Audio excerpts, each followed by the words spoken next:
कहेंगे कि सर मेरा पति निर्दोष है, इसको छुटवा दीजिए, कोशिश करेंगे यही बहन से हम।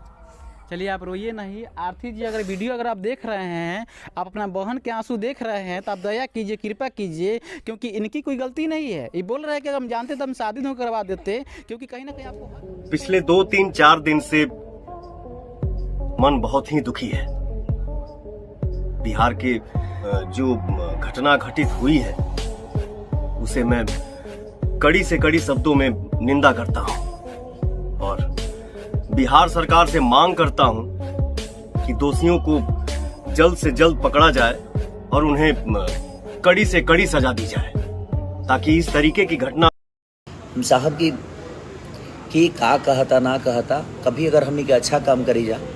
चाहे भोजपुरी के केहू कलाकारों के, हमरो सबसे एक रिक्वेस्ट करब कि अगर खेसारी लाल यादव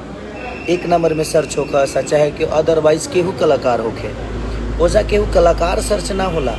अपन भाषा होला और अपने भाषा के सम्मान मिलेला। ग्लोबल दुनिया में तो बताई देनी लोग कि हाँ हम उनके भाषा कितना ऊपर बा। हम साहब की जल्दी से जल्दी करके एक नंबर ट्रेंडिंग पर